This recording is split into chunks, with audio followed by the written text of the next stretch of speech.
Today, we're exploring where two medical philosophies meet and how recognizing the strengths of each can help us become smarter horse advocates. Welcome to Hale and Hearty Horses, your trusted hub for equine wellness and holistic care.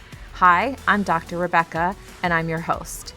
Here, we bring you the latest integrative and holistic insights on equine health, disease, illness and injury, prevention, and whole horse care. Let's get started.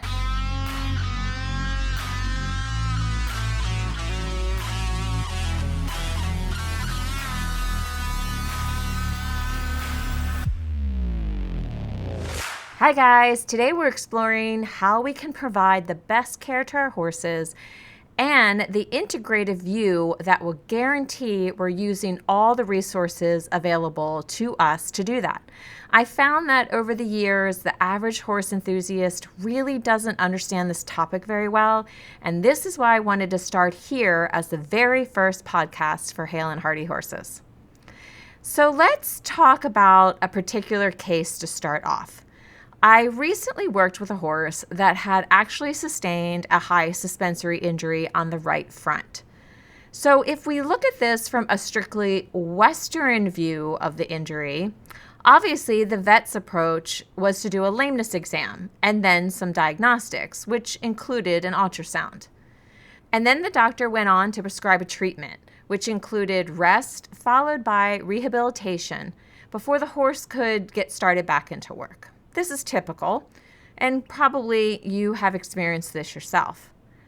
Where it might change a little bit is that prescribed treatment, because every vet sort of has their thing that they do, the way that they want to rehab the horse, or their go-to strategies for suspensory injuries. But if you want to look at that from a different lens, let's look at it as a holistic medicine specialist would look at it, and it would be quite different. They would look at the reasons behind why the horse developed the injury in the first place and what would need to change in order to enable proper healing. So in addition to what the traditional vet prescribed, one might look at nutrition, diet changes, maybe changes in turnout or management, different farrier work, and of course in the future, even changes to their exercise regimen. Holistic medicine definitely is going to look at the biomechanics, compensatory patterns, and how the horse is using themselves. Because what they want to come up with is a total healing support system that allows the body to not only rest and recover, but come back stronger than before, and of course, to prevent future occurrences. So this is integrative medicine, this system that utilizes both the traditional look and the holistic look for your horse's optimal health and top performance. So ideally, if you had a horse with a suspensory injury like this, you would want to integrate both strategies. You wouldn't pick one over the other. You'd actually want to do all of what's available on the Western traditional side of medicine, and you'd want to do all of the therapies that are available on the holistic side of medicine to guarantee your horse's best success for full recovery. But no matter what your horse is dealing with, you can look at your own horse's illness or injury with this wider lens, this integrative lens, to utilize the strengths of both the traditional veterinary medicine and also utilize the strengths of these more holistic approaches. So the first thing I want to do to help you differentiate a little bit between these two is actually to define them. So when I talk about traditional veterinary medicine, I'm talking about a reductionist view on medicine. So what does that actually mean? So reductionist thinking is the approach of understanding a complex subject or a complex thing by breaking it down into its simplest parts and then analyzing those parts in isolation. It assumes that the whole can be fully explained by understanding those individual components. That means we're focusing on those components. And in horses, it means we'll be focusing on the symptoms. We're isolating the common denominator. For instance, with the injured suspensory, we're looking at the structures of the suspensory ligament. We're taking specific diagnostic tests like the ultrasound to actually look at the individual parts of the suspensory ligament to find injury there.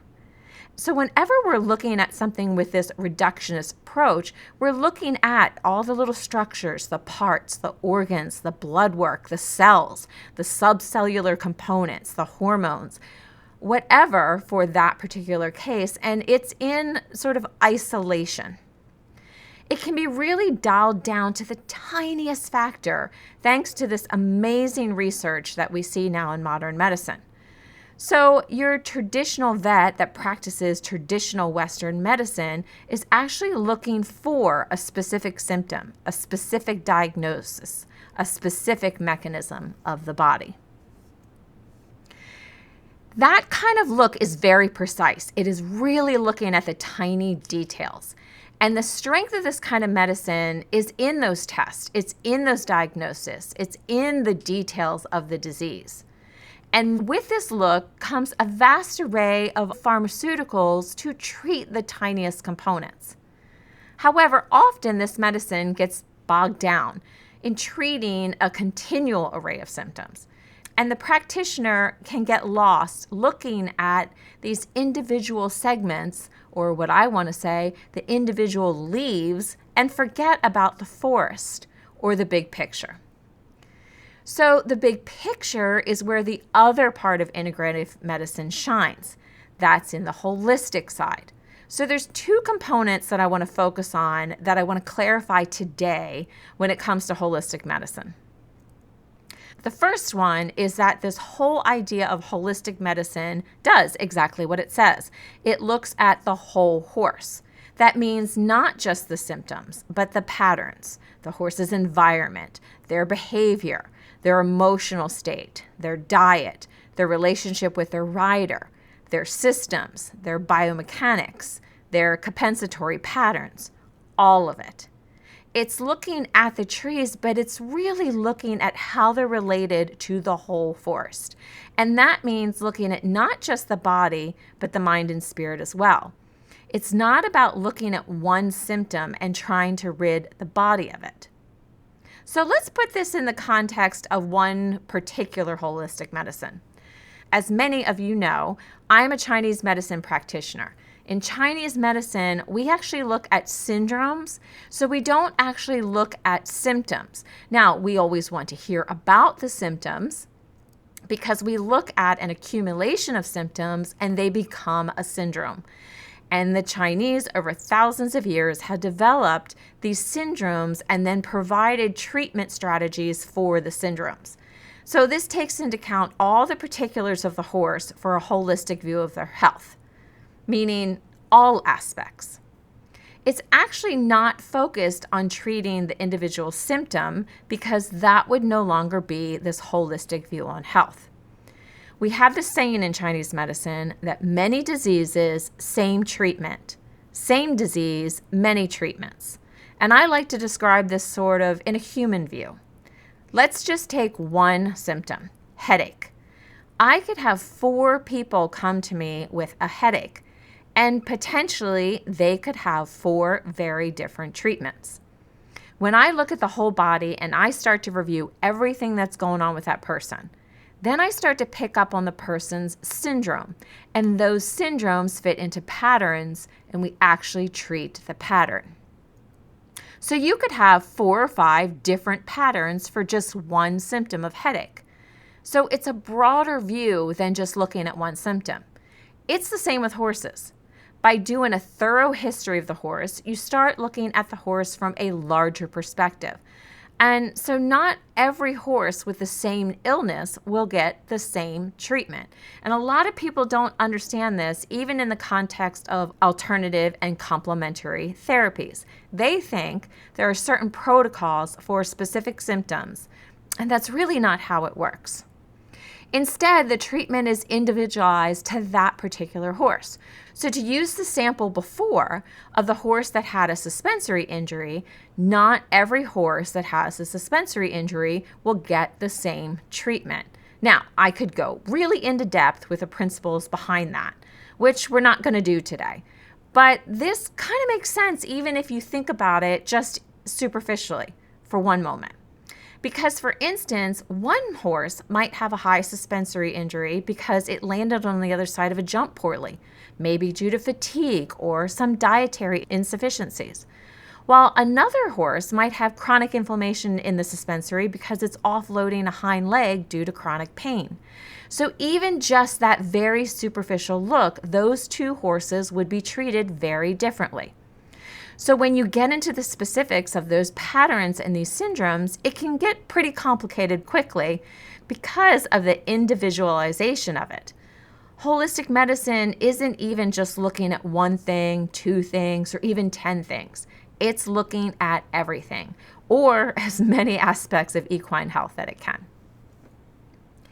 The other aspect that I really want to talk about is that how the whole purpose of holistic medicine is to give the body what it needs to heal itself. So Western medicine, we often look at giving the opposite. So if the horse has inflammation, we give anti-inflammatories. If the horse has a bacterial infection, we give it antibiotics. But in holistic medicine, mostly we're looking at honoring the body's innate ability to heal. You might hear terms like balancing the body. It is this concept that they're referring to. That language is a little confusing, but this is basically what they're getting at. They're getting at this ability of the body to heal itself when it's given the right stimulus. Time and again, scientific research shows how complementary and alternative therapies actually normalize, is the term, or modulate is another term, all sorts of functions of the body.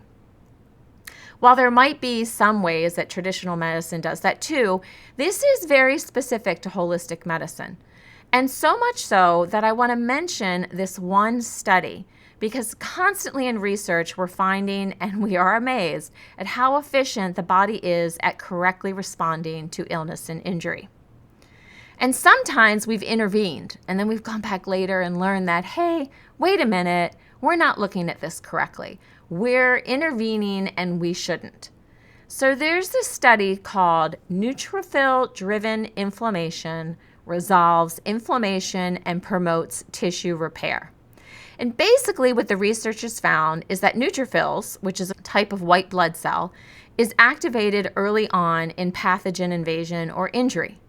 And it's crucial not just for fighting the infection, but also for resolving the inflammation and promoting long-term tissue repair. However, when this early inflammation response was suppressed, particularly with anti-inflammatory drugs like corticosteroids or NSAIDs, the body's ability to repair and fully heal was interrupted. So in the long run, if this phase is inhibited by anti-inflammatories, it actually disrupts the body's ability to fully heal. So both in mouse and human studies, they found this early inflammation caused by the neutrophils actually predicted a better long-term recovery and actually provided and allowed the body to resolve the inflammation naturally. So what I'm trying to say here is a lot of times we come in and we say, oh my gosh, my horse has injured himself. I got to put him on bute right away. I got to keep the inflammation down. I got to get that heat out of there. And we do all these things, all these therapies that are anti what the body's doing. For instance, anti-inflammatories. And we're treating the symptom of inflammation because your horse cut its leg. And we're actually stopping a process that eventually leads to better healing. So now we know we might not want to do that because we're actually hindering the horse's long-term recovery by shutting down the inflammation too early.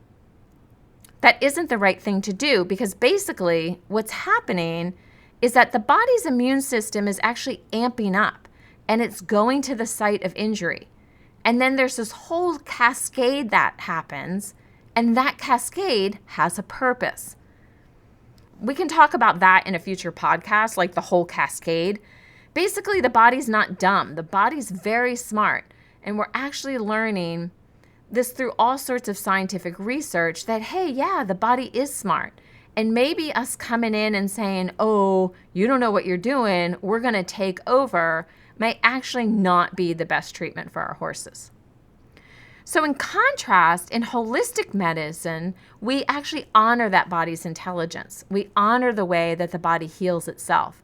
And that's one of the components built into holistic medicine systems. That is part of the very foundation. While we recognize that the body may need help sometime, we are also looking to work with the body for the best outcomes. It's not about just letting the body fend for itself, because there is pathogens that overwhelm the body. There are injuries that are so damaging that you have to intervene. I'm not saying don't intervene and that there's not a place for every type of therapy or medicine, but that ultimately we want to support our horse's ability to heal themselves in the best way that we can, or at least that's what we always strive for. We're seeing now that even mainstream Western medicine is starting to move toward this more holistic model. For instance, if you yourself go to the doctor complaining of knee pain, they're no longer handing out pain meds like candy. Instead, they're talking to you about physical therapy or other things that you can do to help with your knee pain. And they might even ask about your diet or habits because they're starting to look at things way more holistically. And I believe that's in complete thanks to all of these complementary, alternative, and integrative medicines, the holistic medicines. So, what does that look like in our horses? When we're looking to help our horse's body to heal and balance itself, we're considering the many facets of their health. For instance, it doesn't do us any good to say, get rid of inflammation or get rid of cough if we actually haven't changed the actual cause of them. Perfect example off the top of my head.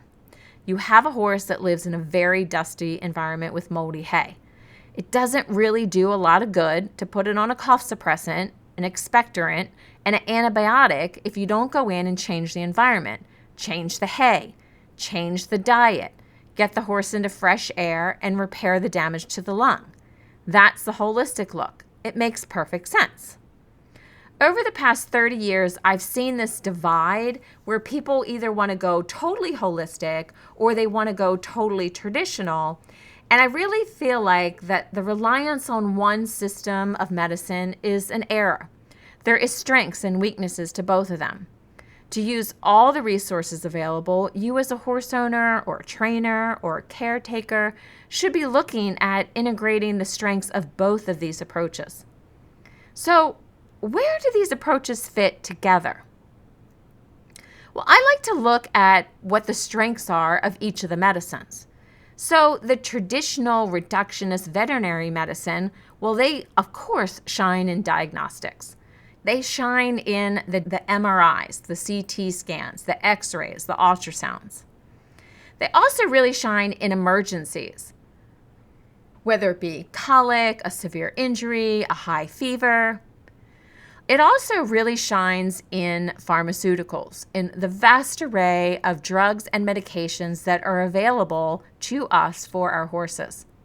And of course, it really helps in symptomatic relief. Now, holistic medicine, on the other side, is really good with chronic illness, with things that you don't have a good direct path with Western medicine to solve.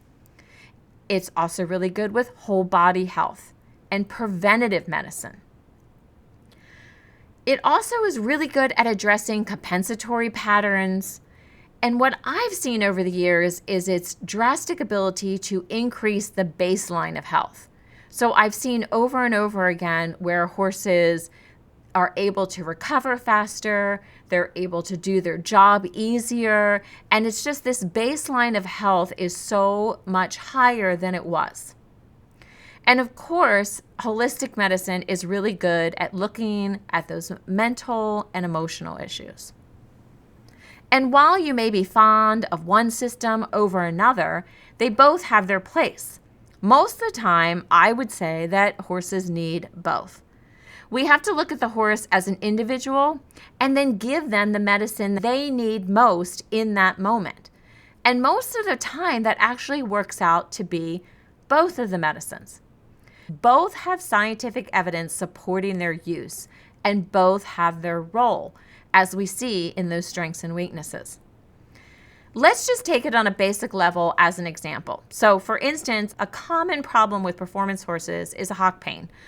There are really good therapies for hock pain in traditional veterinary medicine, including biologics, synthetic lubricants, injectable medications like Adequan, Zycosan, Legend. Of course, there's corticosteroids, and there are hock injections. However, if you don't have the more holistic therapies to deal with the compensatory patterns, the biomechanics, the self-carriage issues, the riding and training errors, the saddle fit, the turnout, the farrier work, the hock treatments don't last.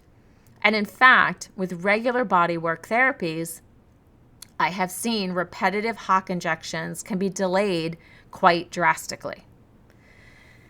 And one of the reasons that these holistic medicines work so well in conjunction with your regular traditional therapies is that it's coming in and looking at the root cause of why the horse needed a therapy to begin with. So in this instance, why they needed work done on their hocks. And this is a perfect example of how each medicine has its place in your horse's ultimate health and top performance. In the future, we're going to cover many of these therapies. We're going to be covering different approaches to disease, illness, and injury, so you have a better understanding of the options available to you and the vast array of scientific evidence that supports their use. We're going to look at individual diseases and injuries, along with a deeper look at the therapies that can benefit your horse's health from both a traditional view and a holistic view, with the goal of giving you many tools in your toolbox to handle your horse's health concern. There's been an amazing amount of research over the past 3 decades that have furthered our understanding in all aspects of equine health, and we'll be looking at what we know now, where research is heading, and what we need to know in the future. We'll discuss the positive effects of many integrative medicine therapies, from modulating the immune system, reducing inflammation, reducing pain, healing various tissues, releasing fascial restriction, balancing the microbiome, overcoming ulcers and metabolic issues, and much, much more. We'll look at complementary and alternative therapies like herbs, chiropractic, acupuncture, myofascial release, homeopathics, diet, nutrition, e-stem, laser, acupressure, bodywork, sound therapy, and many, many more. We'll also look at the emotional lives of our horses and how we can utilize therapies to both enrich and balance dysfunctions, especially around trauma and stress. We'll delve into holistic and traditional treatments for diseases like EPM, Lyme, RAO, gastric ulcers, metabolic disease, and many more. We'll look at the parameters around how and why medicine works, and we'll give you options so that you know what to do and you know what's available to you. I'll guide you on how to find your team of collaborative practitioners and how to honor each of their strengths while keeping your eye on the goal, your horse's health. And we'll also look at how to foster emotionally mature, respectful relationships with each member of your healthcare team. Collaboration sometimes can be hard, but it doesn't have to be, with a little thoughtfulness and a little training. This is why I'm doing this introduction, the very first episode, to build the foundation as the launching point for discussions about whole horse health for years to come. I've spent a lot of time studying and practicing this whole concept of integrative medicine, both personally and professionally. And I can guide you on how to take the best of both of these medicines and combine them together for your horse's ultimate health and performance. First, I challenge you to start preventative whole horse care and find the ways to integrate holistic therapies into your program. But I also challenge you, the next time your horse sustains an illness or injury, ask yourself not only what symptoms does your horse have, but what's the overall picture? What is their coat and skin quality like? What about their demeanor and emotions? How about their digestion and energy? How vibrant and strong are they? Where are their weaknesses? Can you look at their problem more holistically? And what would that look like? If you still have questions about how to start incorporating integrative medicine into your horse's care, join our community as we lead you on a journey to better understand your options. And stay tuned as we delve into more topics around integrative care, preventative medicine, and treatment options for your horse's health and performance. Make sure to follow, subscribe, like, and share. That's all for today. Until next time, stay curious, ride with your heart, and always listen to your horse.